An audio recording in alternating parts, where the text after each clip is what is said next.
story of the brand is quintessentially the story of this fountain of youth quest, which is as old as humanity, the search for beauty, the search for youth. And I think that what's really beautiful about the story of SK2 is that it tells you it can be found in the most unexpected, humble place and still be so hard-hitting and so powerful. I think the myth of eternal youth, or the search for eternal youth, is profound in every culture in the world. And I think the idea of this little girl going off to find this magical place and instead discovering a different secret was something that I liked, because it allowed that fantastical notion to exist in the story, and I liked going on that journey with the innocence of the child's eyes. It's the kind of story that probably fits him very well, which is something timeless and huge and big and epic to some extent, distilled into humanity, distilled into emotion, and distilled into a true heart. It's great working with Tom. He's a fantastic visionary. He has a brilliant eye for detail and fantastic retention of detail. We did an extensive search. A wonderful producer called Molly Pope, who really did an exhaustive search in Japan. We had multiple location scouts going all over Japan. And we ended up coming up to Yamagata province, which is to the north of Tokyo, about 2.5 hours on a bullet train, where we found some stunning temples set up the sides of mountains with extraordinary staircases leading up to them, which have provided the basis for our journey and our village, and very magical places to visit. I was very struck by them on the recce. We were very lucky to find the Kojima Brewery Museum, which is in Yonezawa, which was very, very beautiful and full of the original sort of 19th century tools and barrels, etc. And we dressed that, and that was a wonderful experience there. From the beginning I wanted to use Japanese cast, so we did auditions here and found an extraordinary 6-year-old girl called Miyu.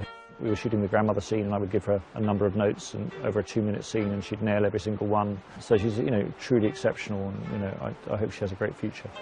I wanted a child who would remain childlike and have the freedom to move as a child and speak as a child and have that innocence.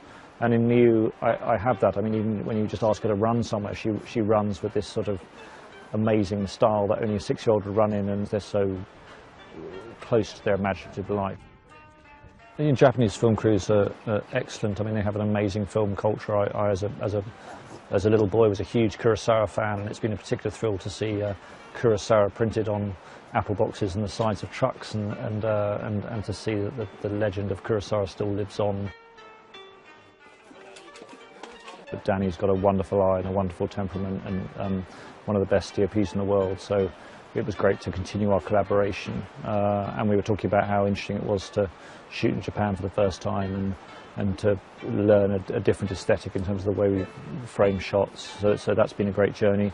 Interesting, even though it's short form, it's still the same sort of parameters as when you work on a film, because you definitely get to use bits of equipment that you don't necessarily come across when you're working on films. A case in point, we've used a thing called an octocopter, which is a kind of small remote-controlled helicopter with 8 propellers. And that's allowed me to accomplish moves that I literally have never been able to do before in my life. And so to try out that technology for the first time on this commercial has been very exciting. Okay, Johnny, ready? Action! Today we've had snow, rain, winds that are too strong to fly the mini helicopter. I'm incredibly pleased that Michael Dan is on board to compose. I thought he did an extraordinary job with Life of Pi, which he's just won the Oscar, so fresh from that. Was very excited to get the opportunity to work with one of the world's best directors, one of the great storytellers. Michael's very deft at making music reflect the edit. He has an amazing ability to shape the music to the picture. One of the greatest rooms, if not the greatest room in the world to record music in.